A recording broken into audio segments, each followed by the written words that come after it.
Assalamualaikum warahmatullahi wabarakatuh. Bismillahirrahmanirrahim. Alhamdulillahi rabbil alamin. Wa bihi nasta'in ala umuri dunya wa din. Wassalatu wassalamu ala ashrafil anbiya'il mursalin wa ala alihi wa sahbihi wa man sara ala nahjihi bi ihsanin ila yaumidin wa ba'd. Allahumma inna nas'aluka ilman nafi'a wa na'udzubika min ilmin la yanfa'. Ya Allah, berikanlah kami ilmu yang bermanfaat dan lindungilah kami dari ilmu yang tidak bermanfaat. Dan hadirin yang Allah muliakan,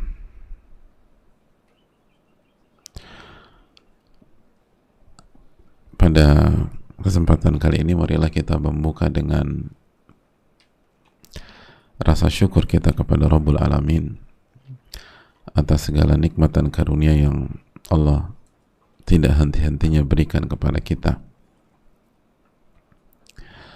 Nikmat yang tidak mungkin kita bisa hitung-hitung. Wa in ta'uddu ni'matallahi la tuhsuha. Dan jika kalian ingin menghitung nikmat Allah, kalian gak akan bisa menghitungnya. Oleh karena itu, marilah kita mensyukuri dengan segala keterbatasan kita dan perbanyak istighfar dan taubat kepada Allah, karena sehebat apapun syukur kita, nikmat Allah lebih banyak daripada rasa syukur itu. Dan hadirin Allah muliakan, terutama bersyukur kita diberikan kesempatan bersama ilmu, belajar,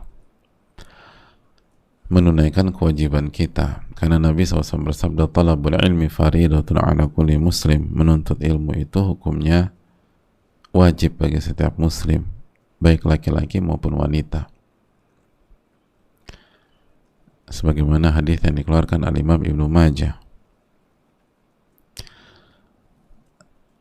Dan yang namanya wajib itu di satu sisi adalah amalan yang paling dicintai oleh Allah,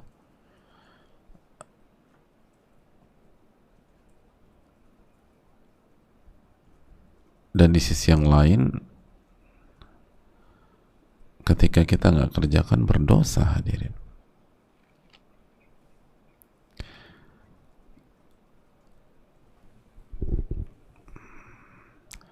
Jadi di sisi awal, wa ma taqarraba ilayya 'abdi bi syai'in ahabbu ilayya mimma aftaradtu 'alaih.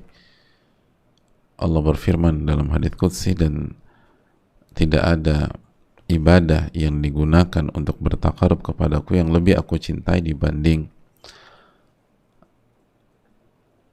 amalan yang aku wajibkan atas hambaku.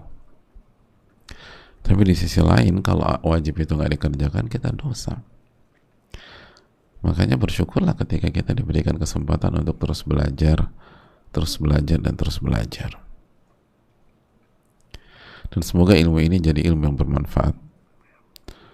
Innamal ilmu ma nafa' wa laysa ma hufidh, kama qala Syafi'i rahimahullah. Sebagaimana yang disampaikan Imam kita, Imam Asy-Syafi'i rahimahullah ta'ala, sesungguhnya ilmu itu yang bermanfaat, bukan yang hanya sebatas dihafal, walaupun hafalan itu penting.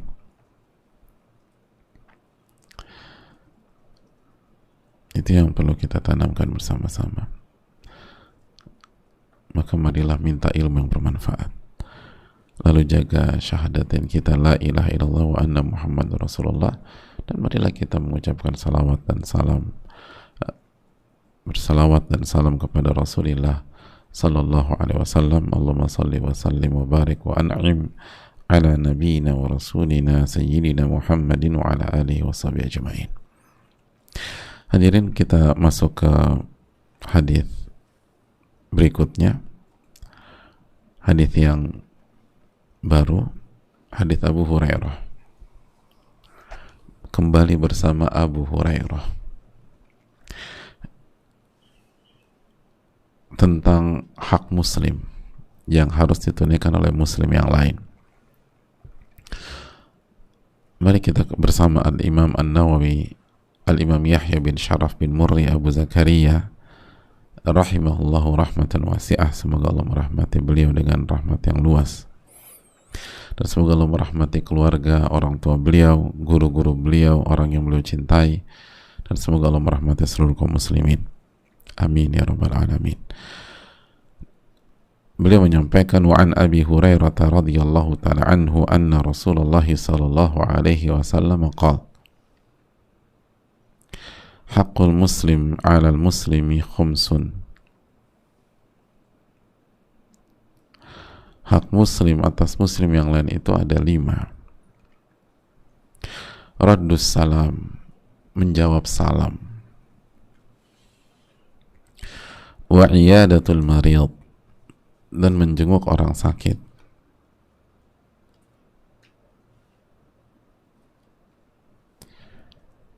Wattiba'ul janaiz, dan mengikuti mengantar jenazah.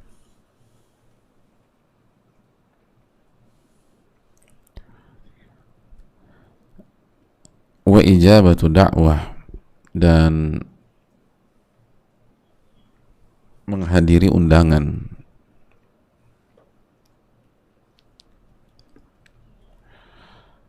Jadi menghadiri undangan. Lalu wa tashmitul atis,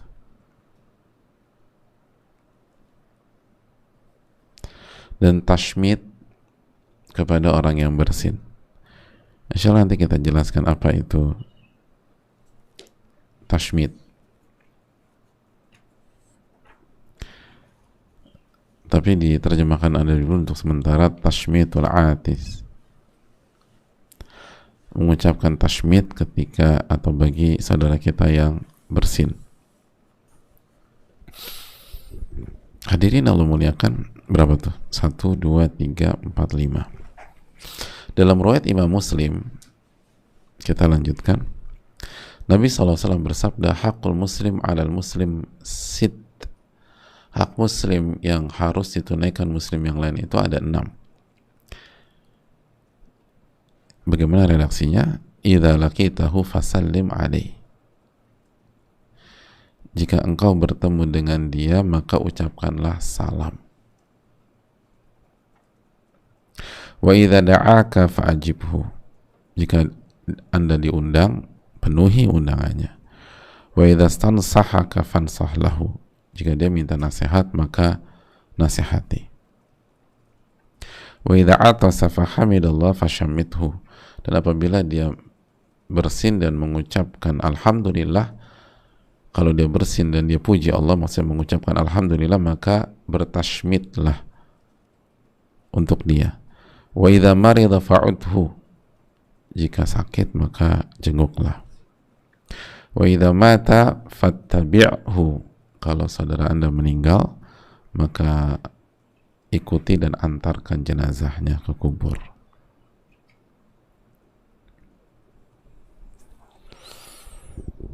Itu hak muslim yang harus ditunaikan oleh muslim yang lain.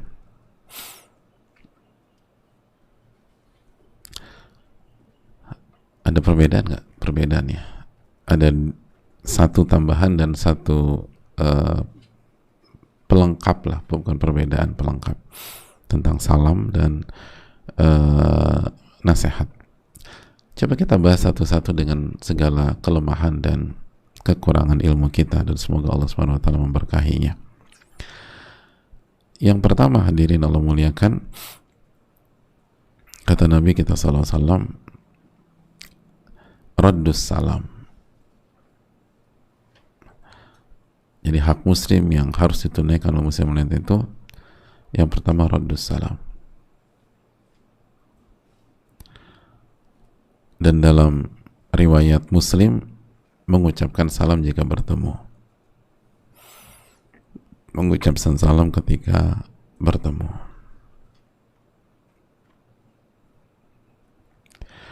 Hadirin Allah muliakan, kita lihat hadis tersebut, haqqul muslim ala muslim khams, atau hakul muslim alal muslim sit. Jadi hak muslim yang hak seorang muslim atas muslim yang lain itu ada 5, terus ada 6. Nah, penyebutan hak muslim terhadap muslim yang lain atau hak muslim yang hendaknya ditunaikan muslim yang lain, ini bukan berarti semua hal-hal yang disebutkan oleh Nabi SAW itu memiliki hukum yang sama. Memiliki hukum yang sama. Makanya secara hukum fikih kita tidak mengatakan hak muslim yang wajib ditunaikan oleh muslim yang lain. Karena nggak semuanya wajib. Nanti kita lihat. Atau yang lebih tepat, nggak semuanya fardu ain. Jadi hukum yang ada di balik hal-hal yang disebutkan oleh Rasulullah SAW itu berbeda-beda. Makanya kita coba jelaskan dengan segala keterbatasan kita dan menjelaskan keterangan ulama tentang masalah ini.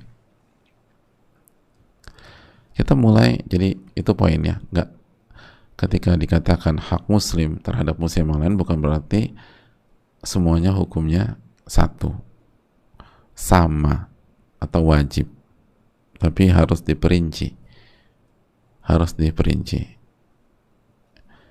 Coba kita mulai dengan segala keterbatasan kita. Semoga Allah kasih taufik.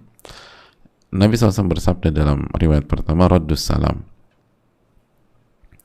menjawab salam. Dan di dalam riwayat Muslim, idza laqitahu fasalim alaih, jika bertemu dengan dia maka ucapkanlah salam.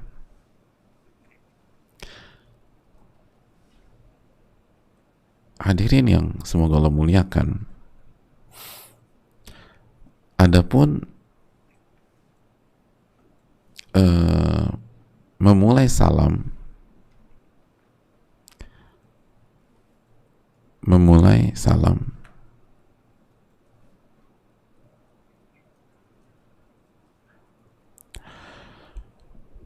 dijelaskan oleh mayoritas ulama, mayoritas fuqaha seperti mazhab Malikiyah, mazhab Syafi'iyah, dan Hanabilah, Imam Ahmad, bahwa memulai salam hukumnya sunnah, bukan wajib.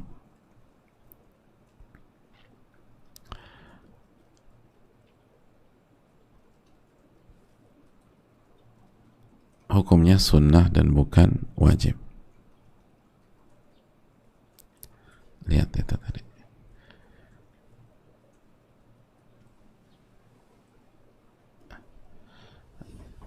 Jadi hukumnya apa? Sunnah. Ini keterangan mayoritas ulama dari Malikiyah, Syafi'iyah, dan Hanabilah.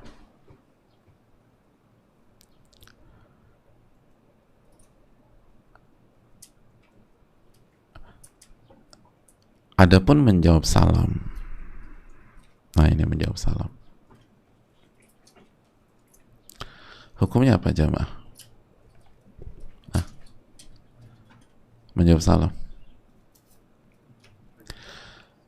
ya Allah, nggak pernah seumur hidup antum jawab salam. Apa jawab salam hukumnya?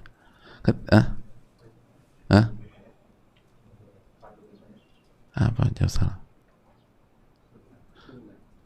Ya Allah, ketika antum jawab salam, antum meyakini niatnya apa? Asal menjalankan kewajiban atau apa? Hadirin Allah muliakan, ternyata ini ya, ittafaqal ulama atau fuqaha, para ulama bersepakat bahwa menjawab salam hukumnya fardu kifayah. Fardu kifayah.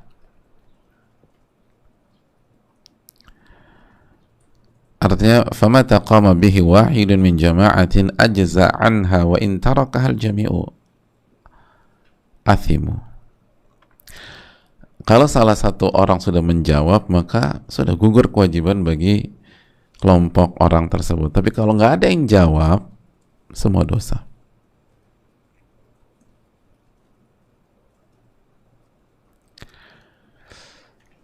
Dan apabila yang dikasih salam cuma satu orang, maka dia wajib jawab, gitu loh.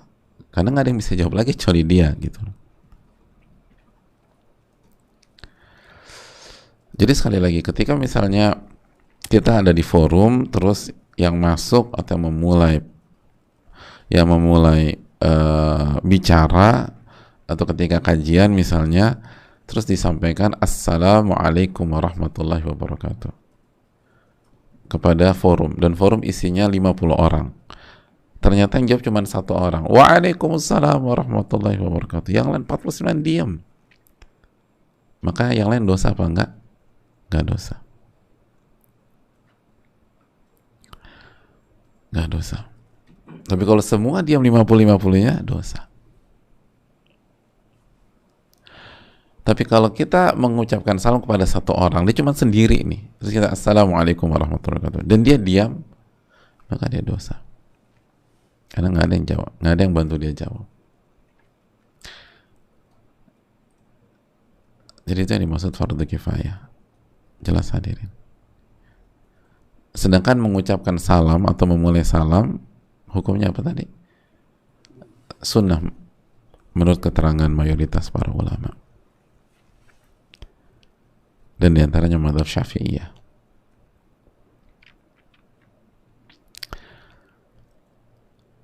Jelas sekarang? Oh, kalau gitu aku nggak perlu jawab lagi dong kalau temanku udah jawab. Loh, bukan begitu, Mas. Nggak berdosa, bukan nggak perlu. Nggak berdosa. Kalau Anda nggak jawab, Anda nggak berdosa selama teman Anda udah jawab. Selama sebelah Anda udah jawab, selama depan Anda udah jawab. Bukan nggak perlu, tapi nggak berdosa. Emang beda? Ya beda lah. Sejak kapan kita nggak perlu pahala? Apalagi pahalanya pahala wajib kifayah. Pahala fardu kifayah itu lebih tinggi daripada pahala amalan yang hukumnya sunnah. Apalagi dosa-dosa kita banyak. Maka sebuah kerugian ketika ada orang mengucapkan salam dan kita nggak jawab karena yang lain udah jawab, atau kita nggak peduli sama sekali dan kita diselamatkan sama teman kita yang jawab salam, jadi kita nggak dosa. Dan kita emang nggak peduli, kalau nggak ada siapapun mungkin kita nggak jawab juga. Itu rugi besar. Walaupun karena orang lain jawab kita nggak berdosa, tapi kita kehilangan pahala fardu kifayah. Kita kehilangan pahala fardu kifayah.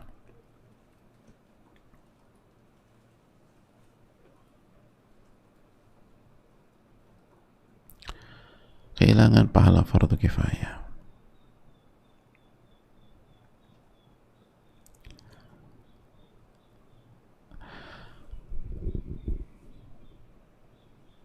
Hadirin Allah muliakan. Sebagaimana walaupun memberikan salam menurut mayoritas para ulama hukumnya sunnah, jangan pernah kita sia-siakan.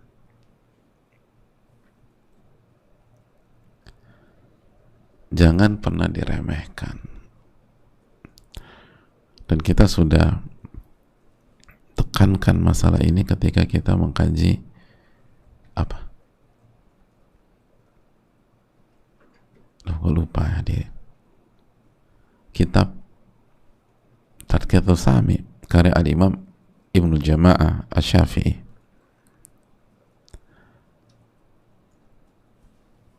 Jangan pernah diremehkan, jangan pernah disia-siakan, karena pahalanya besar. Pahalanya besar. Pahalanya tuh berlimpah. Di antaranya Nabi SAW bersabda, La tadkhul jannata hatta tu'minu, kalian tidak masuk surga sampai kalian beriman. Wala tu'minu hatta tahabbu, dan kalian tidak akan beriman sampai kalian saling mencintai. Ala adullukum ala syai'in idza fa'altumuhu tahabbtum. Maukah aku kasih tahu sebuah tips, sebuah kiat yang apabila kalian lakukan, kalian akan saling mencintai. Afshus salama bainakum. Lalu Nabi SAW menjelaskan tipsnya, sebarkan salam di tengah-tengah kalian, di antara kalian. Rawahu Muslim.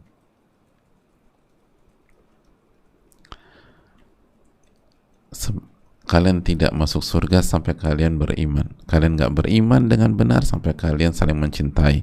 Kalian tidak, dan maukah kalian aku kasih tahu amalan yang membuat kalian saling mencintai? Sebarkan salam di antara kalian. Kalau kita balik, kalau kita menyebarkan salam dengan tulus, dengan ikhlas, dengan meyakini maknanya dan menjalankan ucapan kita, maka kita akan saling mencintai. Kalau kita saling mencintai, kita beriman dengan iman yang sempurna. Dan kalau kita punya iman yang bagus dan sempurna, kita akan masuk surga. Itu poinnya. Jangan pernah meremehkan salam. Jangan pernah meremehkan salam.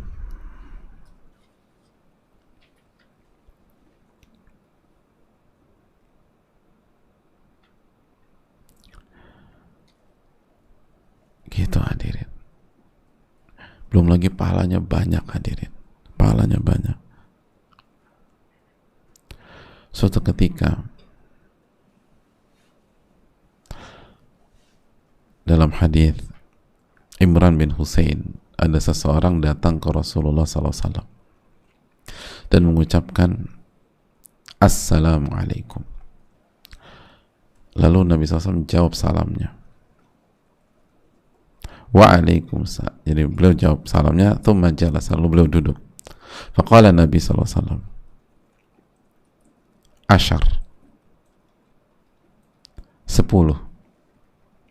Thumma ja'a akhar faqala,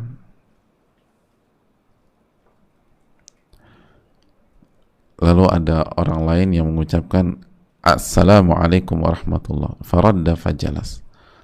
Lalu Nabi menjawab dan dia pun duduk, dan Nabi katakan 20. Lalu ada orang lain datang dan mengucapkan Assalamualaikum warahmatullah wabarakatuh. Lalu Nabi SAW jawab dan duduk. Lalu Nabi SAW mengatakan 30. Maksudnya apa? Assalamualaikum 10 pahala. Assalamualaikum warahmatullah 20 pahala. Assalamualaikum warahmatullahi wabarakatuh 30 pahala. Hadis riwayat Imam Abu Dawud dan Tirmidzi. Jadi rugi banget kita kehilangan 10 pahala. Dan juga rugi kalau kita bisa 20 tapi kita cukupkan hanya 10. Padahal cuma nambah 1 aja. Warahmatullah. Dan rugi kita kehilangan 30 pahala, atau rugi kita kehilangan 30 pahala padahal kita cuma cukup menambah wabarakatuh. Rugilah. Maka usahakan Assalamualaikum warahmatullahi wabarakatuh 30 pahala. Itu hal yang paling penting. Itu hal penting. Lalu salam ini berkah hadirin. Nabi SAW pernah menasihati Anas bin Malik, Ya bunai, wahai anakku,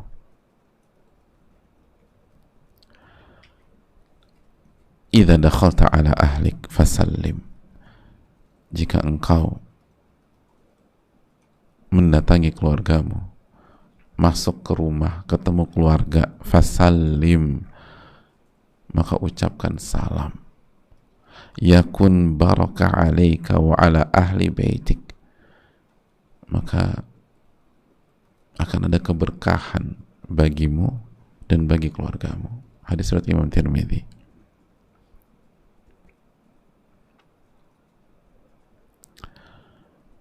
Allah akan kasih keberkahan bagimu dan bagi keluargamu. Dan seringkali kita nggak kasih salam sama keluarga kita.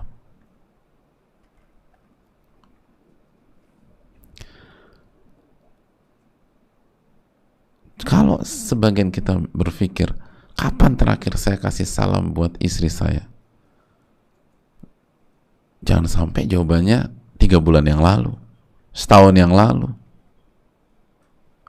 Tapi kalau sama orang lain, Assalamualaikum warahmatullahi wabarakatuh. Bahkan sama istri orang, Assalamualaikum warahmatullahi wabarakatuh. Itu istri orang.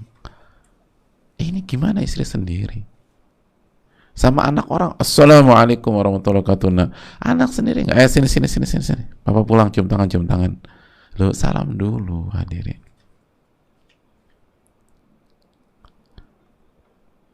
Salam, berkah itu, ada berkah.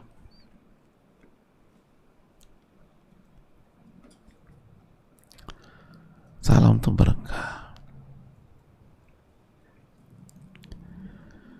Makanya kita masuk ke kamar anak kita, Assalamualaikum warahmatullahi wabarakatuh. Nah, waalaikumsalam. Mama mau bicara, gitu hadirin. Jangan, ya siapa? Mama. Oh iya, masuk ma. Ada apa ma? Kamu ada waktu nggak? Iya ma. Baru gitu. Jangan masuk. Assalamualaikum warahmatullahi wabarakatuh. Waalaikumsalam warahmatullahi wabarakatuh. Ma, masuk gitu loh. Silahkan masuk gitu kan. Kan kalau udah salam kan ketahuan nih suaranya papa, suaranya mama, kan nggak mungkin rancu. Aku pikir papa tadi. Kan nggak ada cerita begitu kalau cuma salam. Jadi nanti pembicaranya berkah hadirin. Karena Allah kasih keberkahan. Allah kasih keberkahan biidznillah.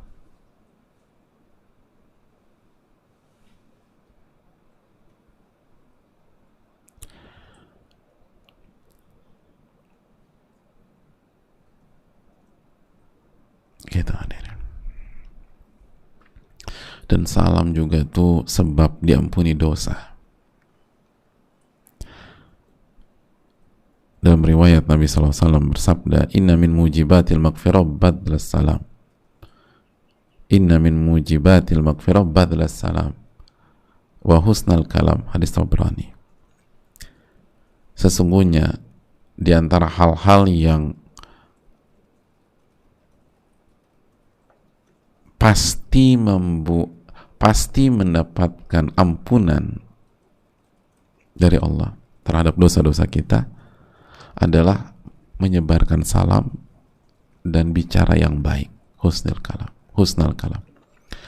Jadi dua amalan ini pasti membuat dosa itu diampuni. Min mujibatil maghfirah.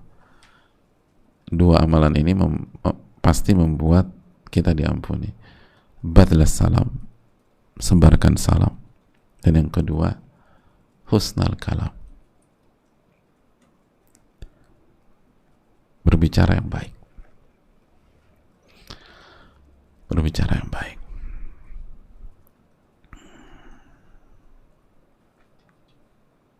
Itu hadirin.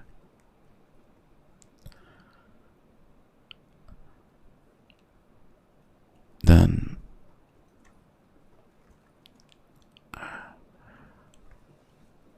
diantaranya juga hadirin, diantaranya juga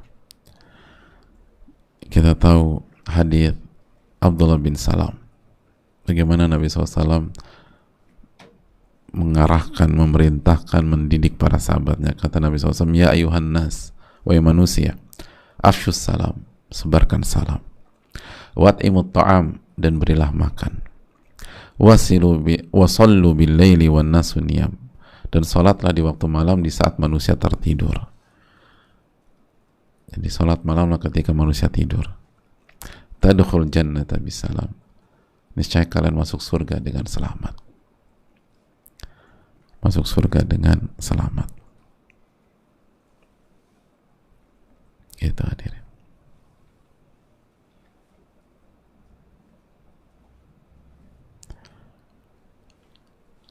Gitu.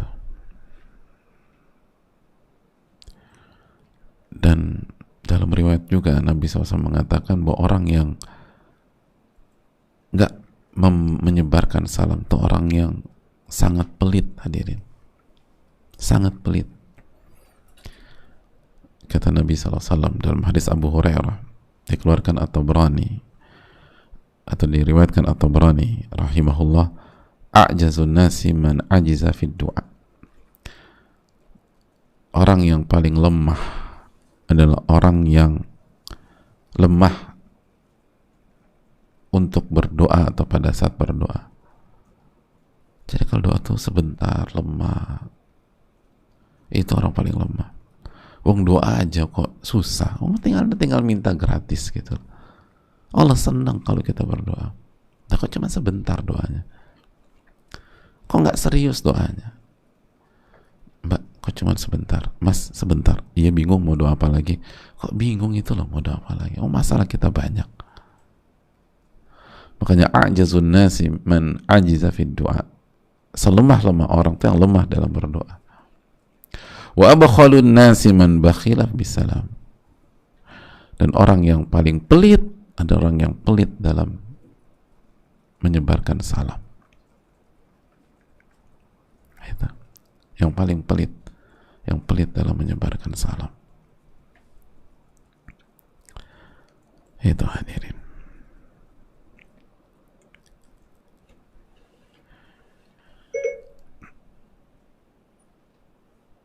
Ya. Dan yang terakhir, kembali kita ingatkan bahwa kalimat ini bukan tanpa makna. Kalimat ini bukan sebuah kalimat yang tak dimengerti atau pemanis bibir. Kalimat ini bukan kalimat basa-basi.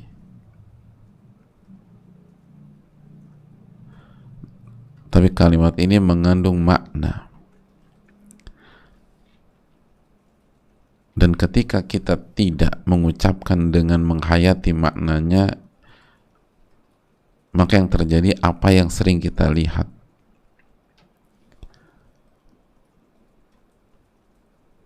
Nggak berfungsi.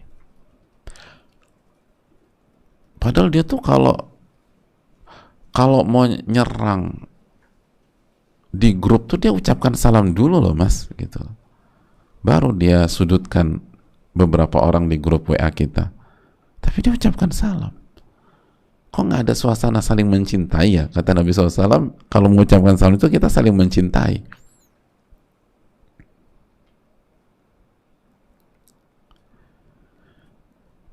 Aku tuh ingat kemarin sebelum dia nyinyir, itu dia ucapkan salam dulu ketika masuk tuh ke ruangan, dia ucapkan salam, terus dia nyinyirin salah satu kita atau dia bully salah satu kita. Kok nggak ada suasana saling mencintai ya?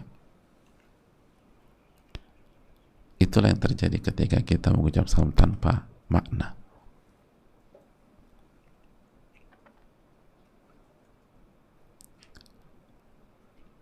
Hadirin Allah muliakan. Sekali lagi, apa arti assalam? Assalamualaikum warahmatullahi wabarakatuh. Masih ingat nggak? Assalam ini apa artinya? Lo lupa lagi, adik. Hah? Salam. Tif apa tif? Hah? Assalam, nama Allah. Assalam.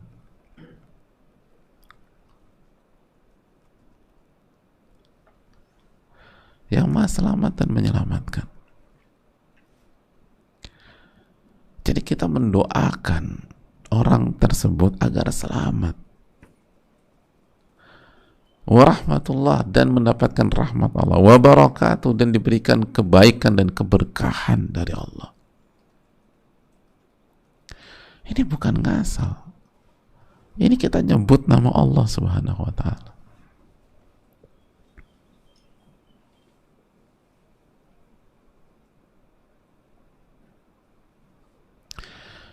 Kita masuk sebuah gedung ya. Kita masuk sebuah gedung. Lalu orang gedungnya biasa aja. Tapi begitu kita sebut nama pemilik gedung itu, oh Oh, oh ini, tunggu sebentar Pak, duduk, silakan duduk Pak. Mau minum apa? Teh, kopi. Berubah semuanya gara-gara kita sebut nama pemilik gedung itu. Kita sebut orang nomor satunya, berubah semuanya. Iya Pak, silakan duduk. Oh ya, nggak apa-apa. Nggak, kita di sini. Nggak, Bapak harus duduk di sofa. Oh ya, oke. Itu baru orang nomor satu di sebuah lingkungan. Lalu gimana dengan nama Allah Subhanahu Wa Taala?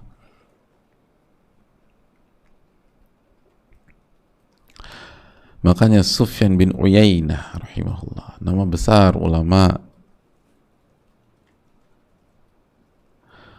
beliau menyampaikan rahimahullah,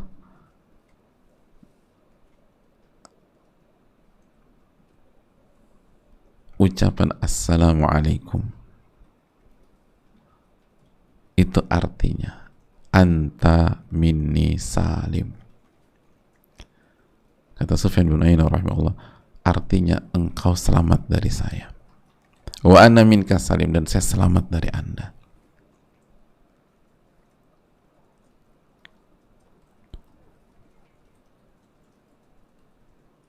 Gitu hadirin.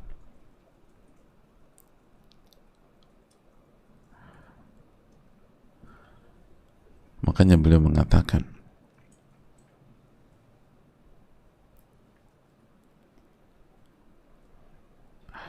wa yaqul wa alaikumussalam warahmatullahi wabarakatuh. Lalu dijawab wa alaikumussalam warahmatullahi wabarakatuh. Fala yanbaghi li hadain, maka tidak pantas bagi dua orang yang saling memberikan salam. Idza sallama ba'duhu ma'ala ba'd, jika di antara mereka sudah memberikan salam, an yadhkurahu min khalfihi, nggak pantas jika mereka sudah mengucapkan dan menyebarkan salam, di antara mereka ada yang membicarakan saudaranya di belakang saudaranya, bimalayan bagilah,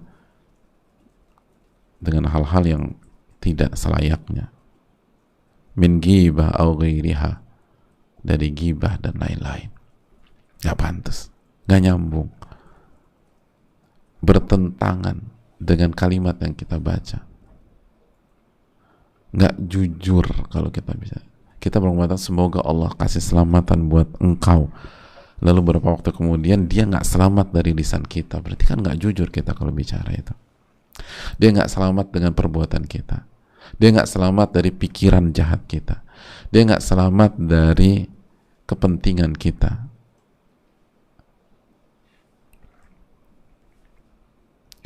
Ucapan assalamualaikum warahmatullahi wabarakatuh mengandung konsekuensi, kita harus jaga keselamatannya. Dan apabila salam itu menyebar di antara kita, artinya kita harus saling jaga keselamatan kita satu dengan yang lain. Harus saling jaga. Dan disitulah lahir rasa cinta, lalu iman kita terbukti, dan kita masuk surga. Itu poinnya hadirin.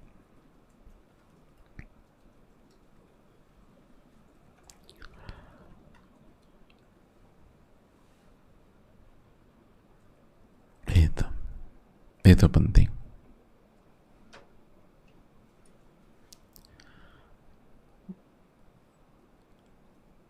Salamnya itu punya makna hadirin. Kita doakan dia selamat, kita doakan dia dirahmati, kita doakan dia diberkahi. Maka kita bertanggung jawab menjaga keselamatan dia, menjaga agar dia tetap dapat kebaikan dan dia tidak dijahati. Itu konsekuensi.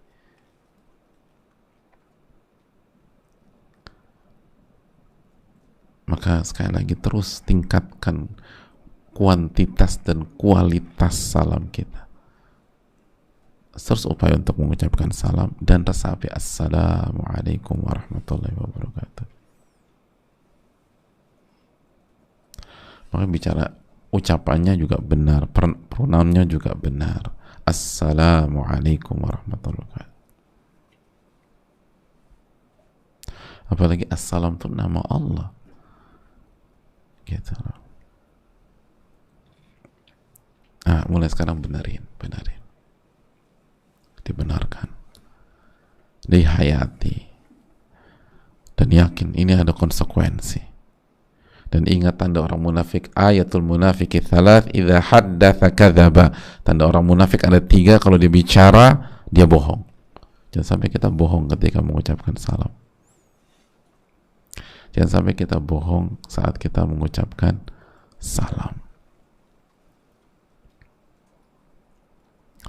Kita bilang semoga Allah jaga keselamatan Anda, tapi kita yang mengusik keselamatannya, kita yang mengganggu keselamatannya dengan omongan, lisan, nyinyiran, diserang di grup WA, disudutkan, itu nggak tepat. Itu berarti kita nggak menjalankan ucapan kita sendiri.